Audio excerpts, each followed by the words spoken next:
Hello, good afternoon, viewers, and once again, welcome back to GbaramatuVoice Election Headquarters. It's been a wonderful, conversation, a wonderful experience, and we appreciate you for, placing that trust on this great organization. And we hereby, promise that we are not in any way going to disappoint you. Also, we are particularly happy with the level of feedbacks we've gotten from you. In fact, it is very, very critical to our work, and we say God bless you. Yeah, at this third part of our conversation, like we said or stated earlier, is going to be on and on and on in vain till the result of the presidential election and that of the National Assemblies are released. So we are going to be giving you second by second, minute by minute reports. You may not trust us, like the Bible stated, but hold our words. We are not going to disappoint you. We, are just like you've been doing. We encourage you to keep, updating us with feedbacks as regards to what is happening or currently going on in your, areas. The number to call is boldly on the screen of your TV or your phones. You equally have the comment section to drop your comments. So we are expecting, in order to make this conversation holistic in approach, we need your own part of the contribution to make this communication a two-way process. So once again, thank you so much. Then from going by the information we've gathered, it is still, danger is still not yet averted in this country. By now, we thought that based on the promises made by INEC, that we are going to have a smooth sail as it affects this election. But looking at the journey so far, in fact, it is still a shame that after 24 years of, untruncated election and democracy in this country, that INEC cannot organize something that is as simple as a free, fair, or a hitch-free election. From one polling unit to another, it has been pockets of complaints. Majority of that complaint points to the fact that INEC officials are all elusive. They are nowhere to be found. It's very, very painful that such is happening in this 21st century. It is not in any way a good commentary. Joining me in this program is one of our GbaramatuVoice very effective staff and a communication specialist. She is by name Vanessa. Vanessa, you are highly welcome, and thank you for joining me particularly, because you are going to provide a very strong relief to this session. It's by your time around 2:30. You have monitored the elections around the streets of Warri. What is your impression? Well, just as INEC said that voting would start by 8:30, but going by reports, what I can say is that they've really defaulted. They've really faulted the timing. Yes. They're supposed to start by 8:30, and as at 10 a.m., 12 p.m., 1 p.m., INEC officials, even at this time, yes, we speak, as we will show in our video, video clips, yes, gotten by our reporters. Yes, there are some polling units that the materials are not yet there, and even INEC officials are not yet there. They've not yet arrived. So I think that this time limits and INEC has really faulted. Exactly. Yes. Exactly. Thank you so much. From my own, though it may sound, very whatever, but INEC has succeeded in giving a textbook definition of how not to organize election. I so much vested interest and trust on INEC, but with, you know, the reports that are trickling in, you know, is very, very pathetic that an institution that was assigned a delicate responsibility such as this is behaving in this manner. It's regrettable. But all hope is not lost. I strongly believe that there is still time, you know, between now and whenever for INEC to correct these inabilities. Or don't you think so? I believe so. We hope so. We hope so. All right. Okay. We move on by taking some of the feedbacks, as you know, sent in by our reporters on the street.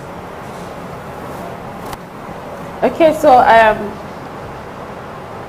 reports at the early hours of today from some of our reporters from Udu local government area gave a report that as at 9:30 a.m. this morning, the INEC officials were yet to arrive at the polling units. This was at Udu local government area at DSC Technical School, Rumoru. Okay. Also at Ibrumede Primary School in Uwe, at Ward 8, Unit 4, in Uwe local government area as well.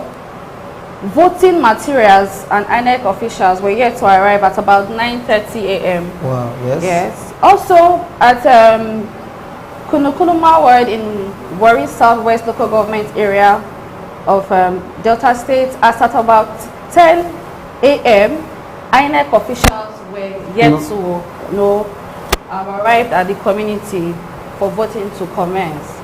And moving on, there is a report from one of our correspondents at Unit 11, Ward 13 at Okomaba. Yes. Okay, by DRL Johnson, South local government area. There's a report from one of our correspondents on what is happening there. Let's take a look at that report.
Thank you, Mr. Jerome.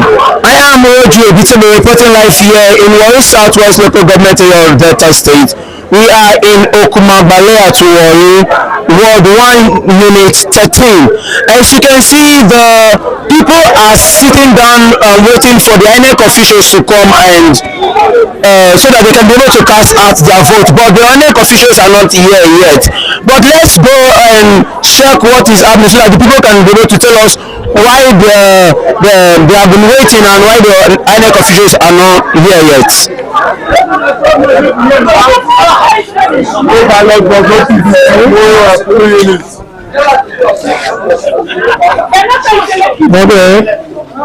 Hello. Good afternoon, sir. No. Please, what's your name? Joseph Obumokum. Okay, I guess you have been here for some time, but why? Okay, tell us the name of your ward and. Okay, this is Ward 11, Unit 13. Okumagbawan. We've been here since past 7 in the morning. Since past 7 in the morning? Yeah. Okay, up till now, the INEC officials are not here for you to. Nobody inside. No one inside. Okay. Okay. So what do you think we can be able to do to resolve this issue? Well, we can't say because they already have the exercise in place and they know exactly what they were supposed to do. We are not the ones that have to tell them what to do because there are other areas that have been voting and we've been here since morning. Yeah, we are here trying to vote our rights. Let every other party do likewise. So I wonder why they've kept everybody here, both fathers, father, mothers, grandfathers, and everybody, girls and all.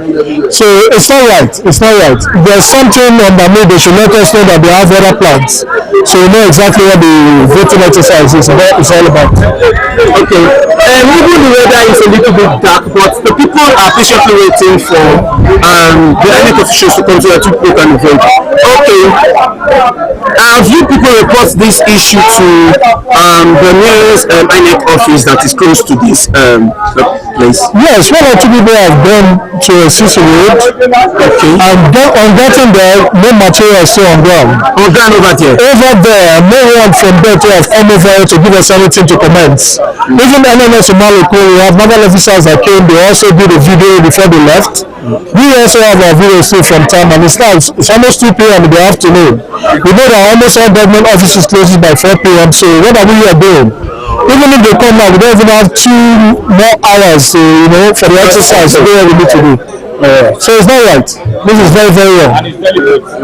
You think it's a deliberate act? Yeah. I think so. It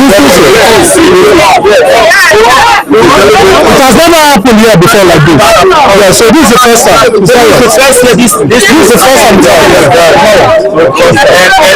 We have other things to do. It's not right. And if you want to see, let me add to what my brother has just said.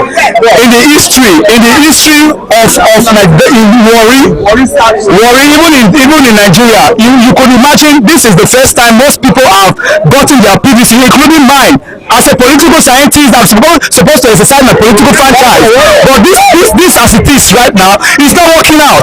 And even some persons are even compromising the issue. They are not doing well for their own family. It is very painful for us to see the problem that we are undergoing as it is right now, and some persons are compromising just because of the fact that they are benefactors of what is going on.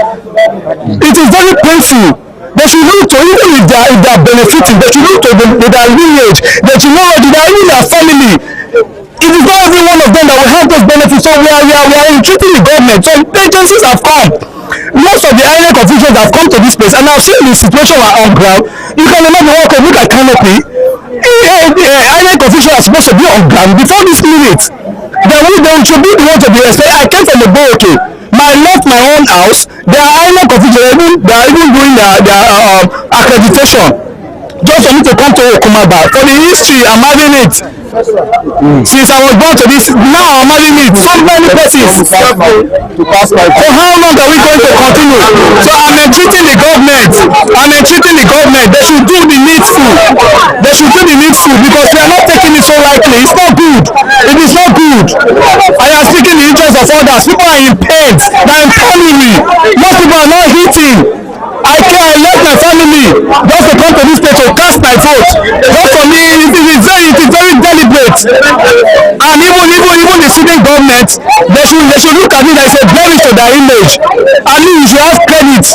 They should have credit to what they are doing.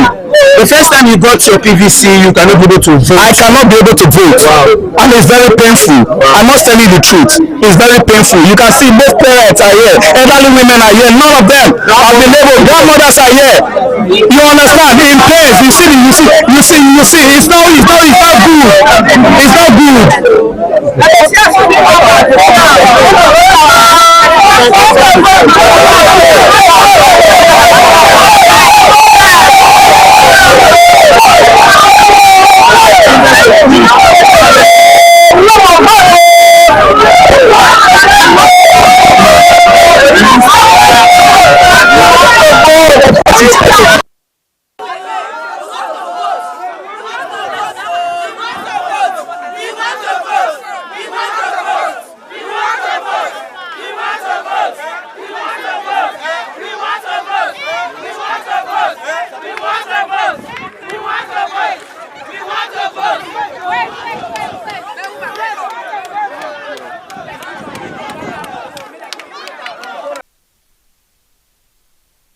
And we really do hope the INEC officials resolve this time factor issue? Yeah, I think so too, because you know they need to do this, because you know Nigerians invested so much hope on this election. So I believe they shouldn't be treated shabbily this way. And just as you could see in the video, they are still ready to vote, still willing to vote, not minding that as we speak that the rain is currently you know pouring heavily here in Warri, Delta State. Yeah, but so please, we are calling on INEC officials, the commissioner, particularly in the state, to do well to send the people who are supposed to be here, because you know, to come and do so, please. Is very, very important. You know, it's very, very. It will not be a good commentary that Deltans are disenfranchised at this, you know, particular point in time. So while we hope that INEC do, you know, do the needful, there is need for us to equally assist the electorate, know the candidate standing election, the presidential candidate standing election in the ongoing electioneering in the country as we speak. So we have their list, and one funny thing about the list is that, you know, the list focus so much on age. Vanny, I think age is becoming a very serious factor in determining who governs or who becomes what in the country. Yes. Wow. But if we're focusing on age alone, what about experience? Because in this part of the world, we believe that the older you are, the more experience. So,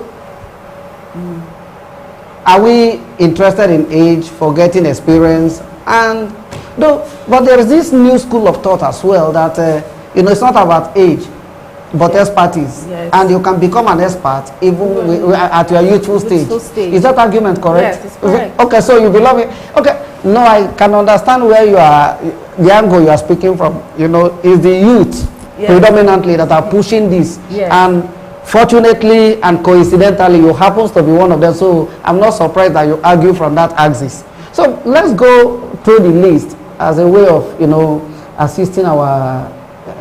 Assisting the electorate make the right and the informed decision about whom to vote for. Beginning with the Accord Party. Yes, the Accord Party. We have Imumolen Irene Christopher, who is aged 39. That should be Edo, looking at that son name. Yes, okay. Edo State. Edo State, okay. Who is aged 39, a professor of engineering.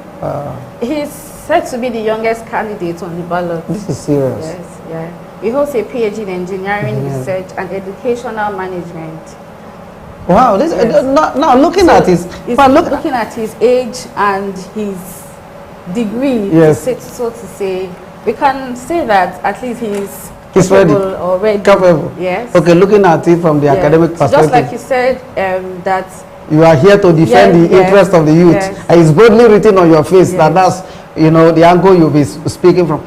Now, Vanny, you know, there is this notion now that youths are angling for a youthful president. Yes. If somebody like this exists, why are they not supporting him? Exactly. I've said that a number of times, that there are other younger candidates. And I don't know. I really don't know why. Looking at his academic whatever, he's well read, you know, and okay. So I don't really know why. All right, you know, right here in the studio, we believe that he's capable of leading, but unfortunately, our hands are tied. We're only at, you know, exposed to nothing but just 2 votes. That is for you and I. And looking at the Nigerian population, 2 votes cannot make somebody a president. So we wish him well, and you know, we equally, you know, encourage Nigerians to go beyond academic certificate in making this selection. Then his vice presidential candidate is Bello Bala Maro, a former secretary to the Zamfara state government. Wow, I believe it's a very good match. Very good match. The pair, you know, is okay. You know, because why this is important is that as the secretary to the state government, you are like the engine room of every administration. You know, the whole administrative technical and whatever matters in the state revolves around your office. So yes. Even if the man, the so-called Professor Christopher is not well grounded in public leadership, yes. this man will be there to give him the needed, backing. Yes, he will be there to give him the needed backing.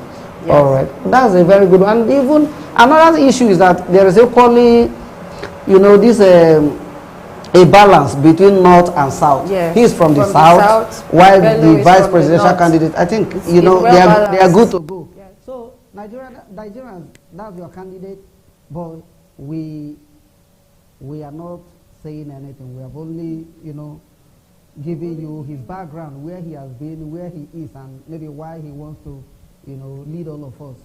Then the second one we have the Action Alliance Party.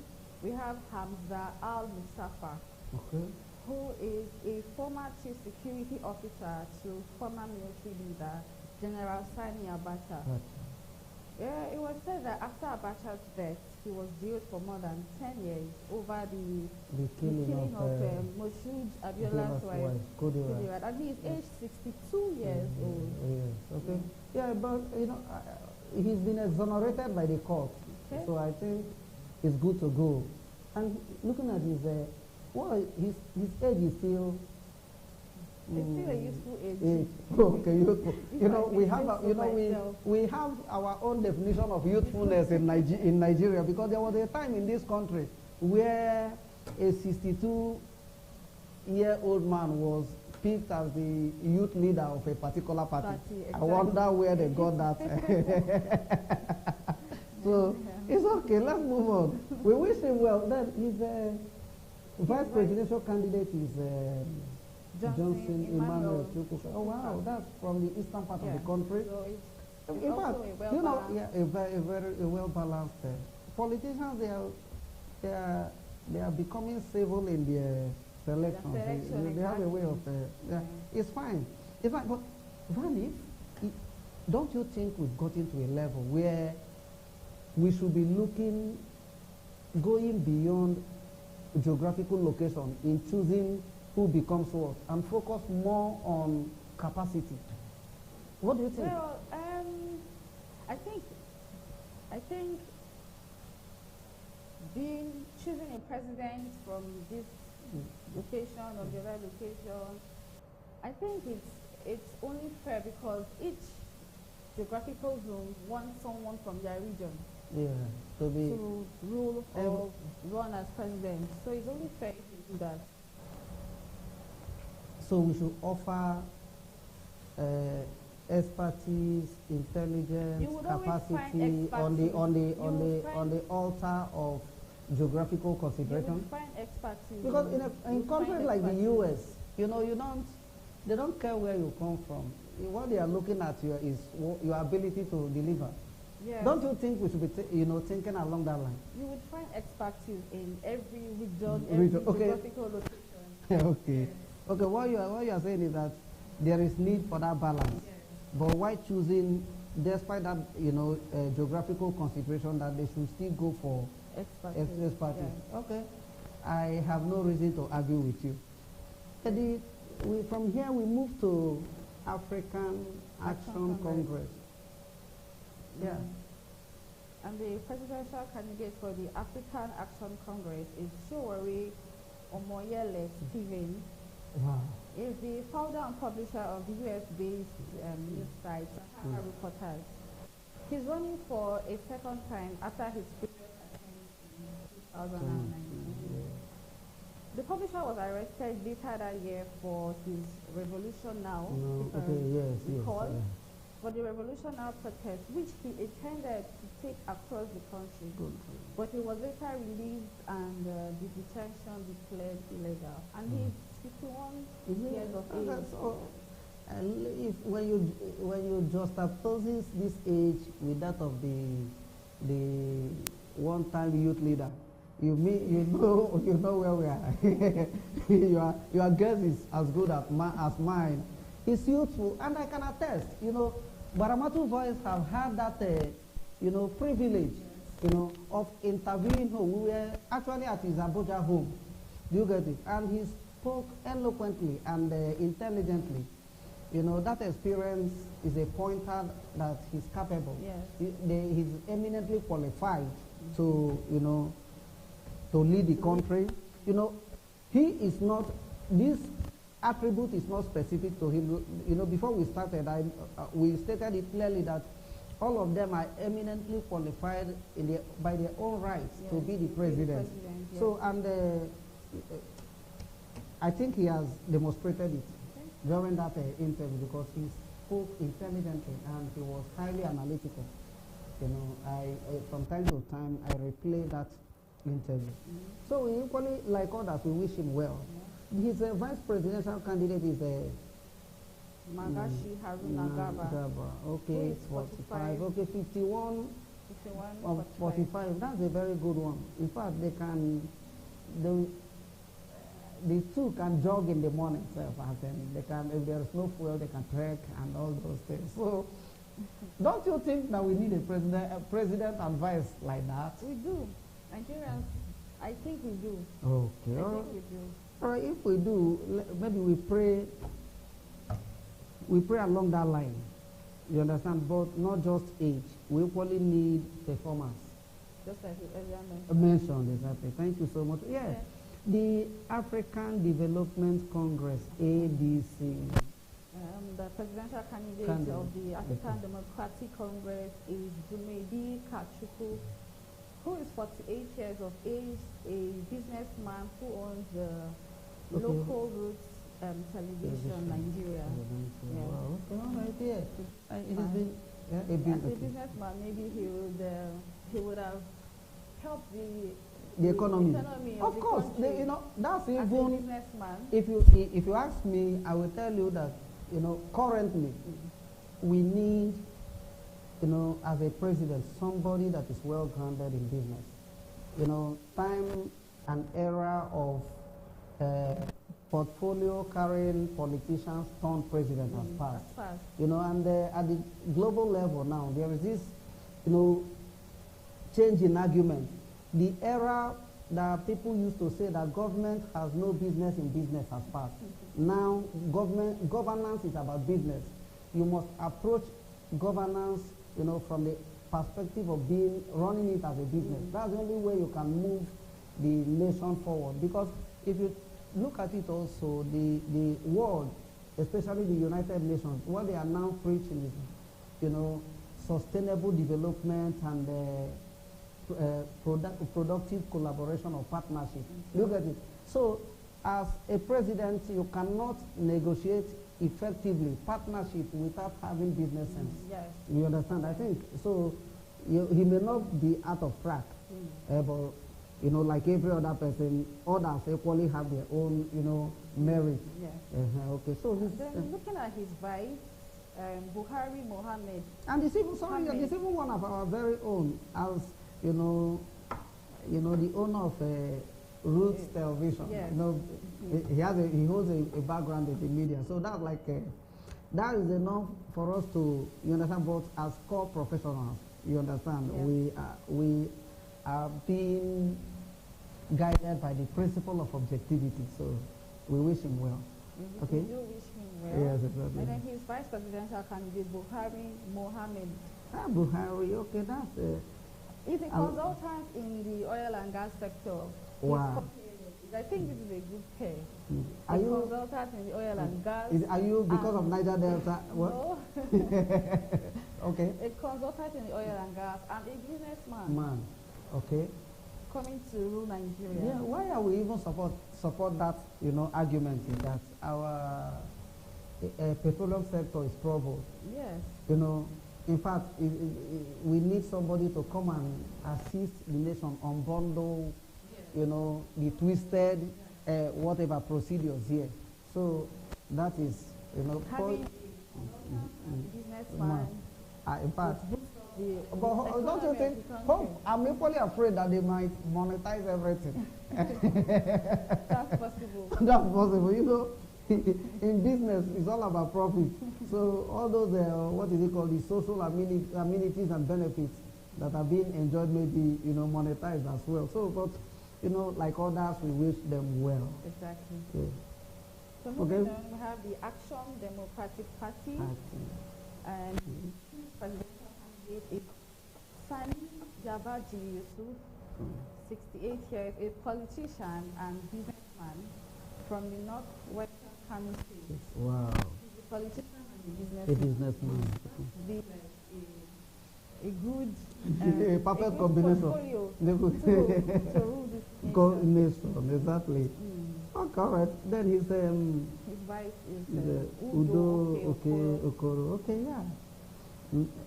Outside Igbo, that's a very good match too. All right. I'm going to let you take the next one.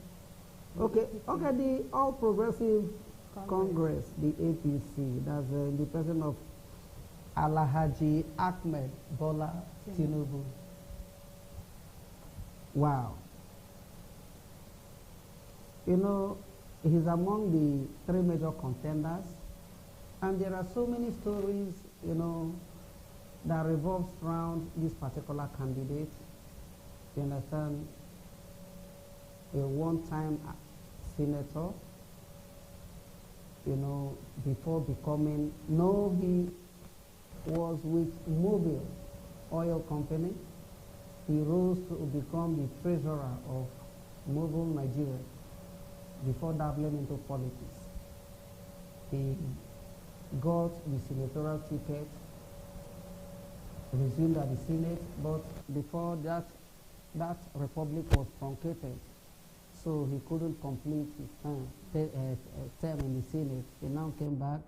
Then the military refused to leave. He teamed up with the likes of the late Abraham Adesanya, the likes of Kayode Fayemi, his immediate past governor of Ekiti State, and they formed what they called NADECO. Yeah, you understand? So within them, there is other group of people that joined them. Yes. So they fought the military to a standstill. Yeah. You get it? And at some point in 1993, the Babangida Major General Ibrahim Babangida retired, led military president, you know, conducted what is arguably referred to as the freest and fairest election in the country. And our then most richest man in the country, the richest man in the country then, in the person of Alhaji Kashimawo Abiola, won. But before that election, so many things do have, you know, I touched that aspect in the morning, but there is need for us to equally, you know, gain insight about it, because it will help inform our decision and the way we approach the current political commentary. Okay. During that election, there were only two political parties. Then, that was in 1993. The SDP, which stood for the Social Democratic Party, and the NRC, standing for National Republican Convention. The two were they were like the fingers of the military administration, because they were formed by the parties and asked Nigerians to join. There was no, you get it? It was a two-party system that time. And funny enough, the chairman, the national chairman of these two political parties were from Edo State. Wow. Do you get it? In the person of Tommy Kimi and what's that his name of his blessed memory? Tony Anene. Yes. Okay. So, and the election went on. Then in Jos, Plateau State, that was where the SDP held their primaries, their presidential primaries. That primaries, this current article was touted to be the winner, as in had it been because he enjoyed that popularity as at that material time. But because of the love the people had for Abiola, they talked to Atiku, who, according to going by report, and he has to step down for him. But the good thing about it is that the two major contenders today, while we are equally major players. After that time, while Atiku was on his own, angling to be the presidential candidate, Bola Tinubu was a very close, in fact, the closest friend to Abiola that time. Do you get it? So he watched from a very close range. Then Abiola won that primary, and he picked Baba Gana Kingibe as his running mate. Then the election was held, and the rest is history. You get it? Why I brought this issue up is that today, the same article is still in the picture, Bola Tinubu is still in the picture, sure. And coincidentally, Abiola's son is now part of the presidential candidate. So it's like a tripartite arrangement as we speak. So whether by coincidence or default, we are moving forward. By a few hours or days from now, we will know our president. So, Bola, sorry, there are so many issues that revolves around this man. And after that, when that election was annulled, Babangida handed over to what he referred to as interim government, led by Abiola is from Ogun State. He picked another man from Ogun State and handed over to him as interim president. Few days into that process, Abata toppled the government, chased him away, then declared war against all the politicians, including the activists. Tinubu and co have to flee the country. Wow. They were in the UK, but from the UK they were, like firing, talking, doing everything. And there is this side story that even while in UK, all those people that ran to UK, they were all living in Tinubu's house. I don't know how, and that he was like feeding all of them. They shared, it was a shared responsibility. Some of them were cooks, some of them were, you understand that they lived together till when Abacha suddenly passed on. And we started a very new process. And that process, immediately Abacha died, Abiola died. The two, left the state. Tinubu and co have to come back. They contested, they won, and became the executive governor of Lagos State. And even as we speak, going by reports, he performed creditably well as the governor of Lagos. Not only that he performed, he laid a foundation by coming up with a roadmap for the development of the state for as many years as possible, and that no governor after him has departed from that arrangement. And that's why Lagos is like, development focused. And he has equally, within this period under review, to build so many people. Like under him as the governor was the current vice president in the person of Professor Yemi Oshibanjo. He served as a commissioner for justice then. Do you get it? And Fashola, the current minister for works, was his chief of staff. During the second term as governor, while the current minister for information, in the person of Alhaji Lai Mohammed, was his chief of staff for the first 4 years. The minister for interior, the current one, in the person of Rauf Areweshola, was his commissioner for works, and a host of others, including Ben Akabeze, an Igbo man, was, he appointed him a commissioner. That was like the first in the country, and a host of us. So he has scored so many firsts. Do you get it? Yes. He has scored so many firsts. But there are, like, if you read through the commentaries, that flies around, you equally know that people are pointing there. People are not disputing it that he has done well. But like we agreed at the beginning of this exercise, that age has become an issue. So they are looking at his age, and they are saying, yes, you've done well, but you ought to have, vacated the stage for younger. Maybe for the love of development, like you rightly said, yes. How he has developed Lagos and and all that. He wants to develop the country. It's possible. Well, okay, I believe you. Even if Yeah. age is no longer Age or no desired, age. yeah. Even at a point in defense of that age, he told them that he's not going to Aso Rock to carry concrete.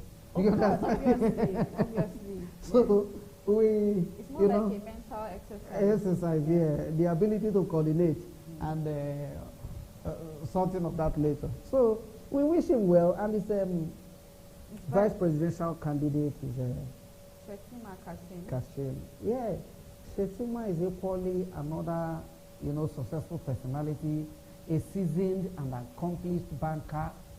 He rose, going by reports, to the position of an executive director before he emerged the governor of Borno State and led the state for 8 years. I think with that he has, you know, gained enough experience in public leadership, both in private sector and in the public sector. Exactly. So he's a very good man.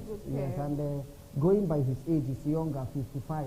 Yeah, you understand? 55 years old. So even if the president may be slow in mobility as in movement due to age, this will be available to give him the needed, you know, and sweet. also, going by commentaries, the Muslim ticket, is that like a factor against the betterment of the country? Is it going to stop, in any way, stop them from making Nigeria better, going by the Muslim ticket? Well, you've known my position. Mine is, you know, I'm interested in capacity, I'm interested in intelligence, I'm interested in, you know, willingness to develop the nation. You know, I consider ethnic, religious, and other mundane reasons as unnecessary. Exactly. So that's just personal. As far as not against the requirements. No. It's not. There's no provision for such in the Constitution. The only thing is that, like, whenever you meet with all these politicians, what they tell you is that it was a gentleman agreement that, you know, once a presidential candidate is a Muslim, there's need for just to balance the whole thing. It's just like this, the South and North dichotomy, that once the president comes from the North, the vice must come from the South. And you know, in Nigerian political structure, the country is divided into two, North and South. Then it goes further to this, you know, to get divided into 6 geopolitical zones, but largely it's just either North or South. So that is it. All right. So moving on to the All Progressive Grand Alliance, we have Ume Adi. Okay, Peter yes, okay, yeah. Nana Chukwudi, okay, all right. Yeah, you know, he was a former chief judge of Anambra State. Peter Umari is also a professor of law. Yeah, a former chief judge. You know, I'm not aware. I've looked through. Immediately I saw this position, I've gone online and I consulted other, you know, authorities to find out. But this is like the first time I'm seeing a judge contesting for an elective position. This is the first time, and you know, it's okay. It's okay. So it's even a sign that there is no law that says that a judge. So they've been doing that. They've been depriving themselves of that position based on personal accord. So it's fine. It's a very good one. But you know, the only factor that I'm envisaging that will stand against him is that, to some extent, APGA remains a regional party. Okay.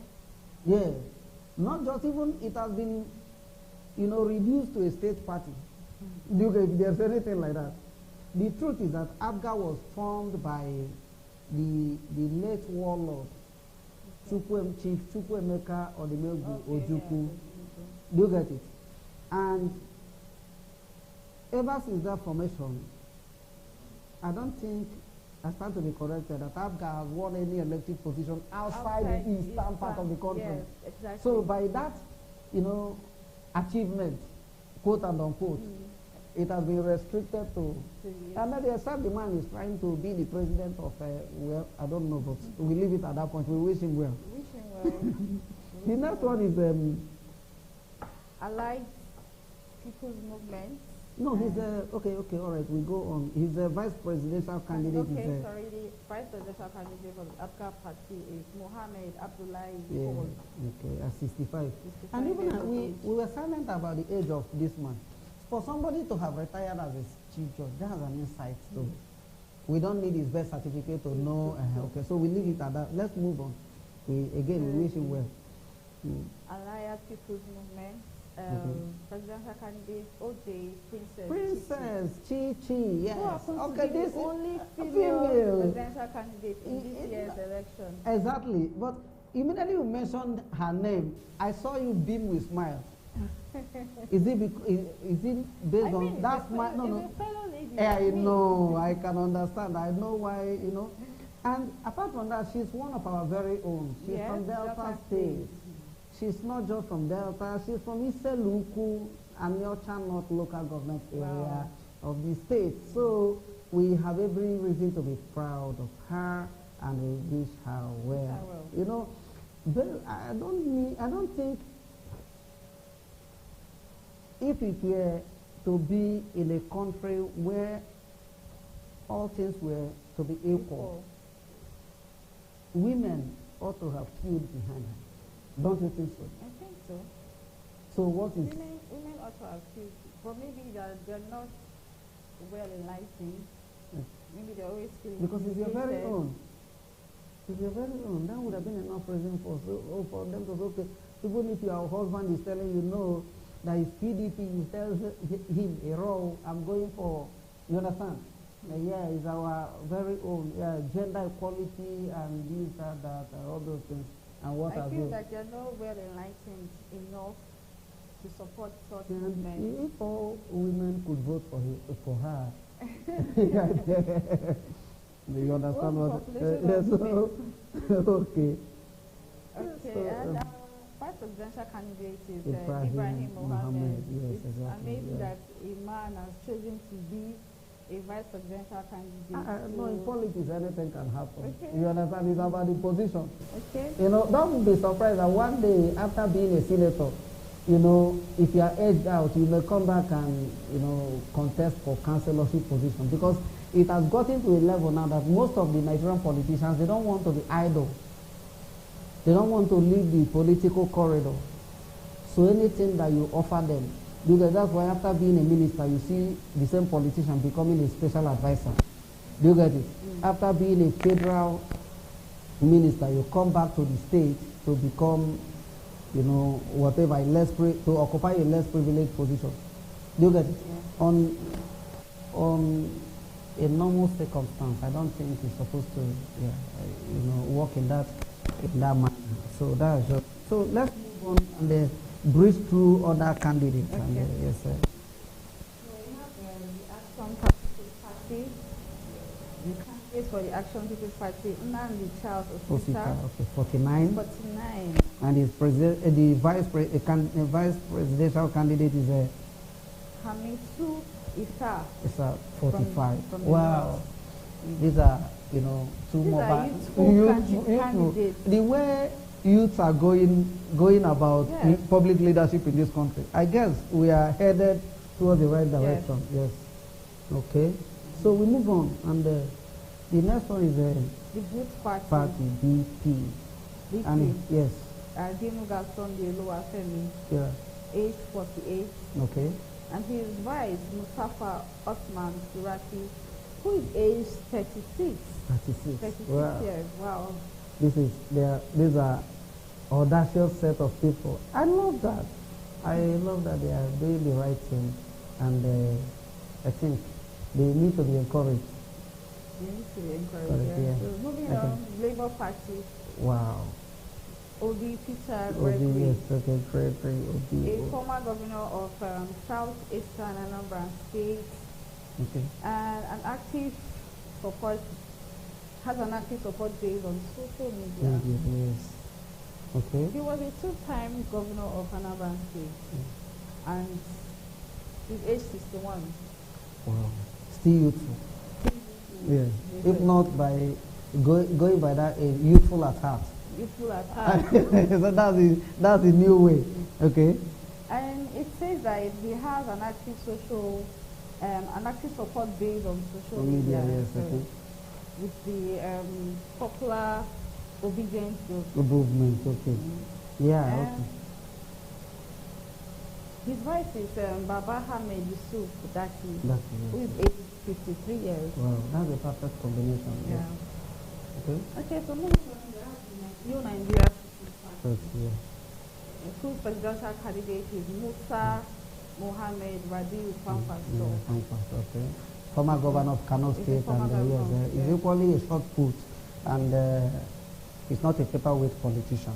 Yeah, it's certain. So he may be among those people that may spring surprise. So we move on. Okay.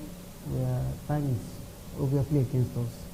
Okay, so just before we go, we have the People's Democratic Party's presidential candidate, the person of Abubakar Atiku, Yes. age 75, and his wife, Ifeanyi Okowa. Well, our own very Our governor. very own Governor. governor. Okay, all right, okay. Yeah, we wish all of them very well. Yeah. Atiku and Okowa, they need no introduction. Their, their names are, out there, and by this roll call, we believe that the electorate will, draw strength from it and know whom to vote for. So we wish all of them very well and their success in their endeavors. And that is how we are going to draw the curtains, on this particular segment. And we hope to be back soonest. Please don't go away.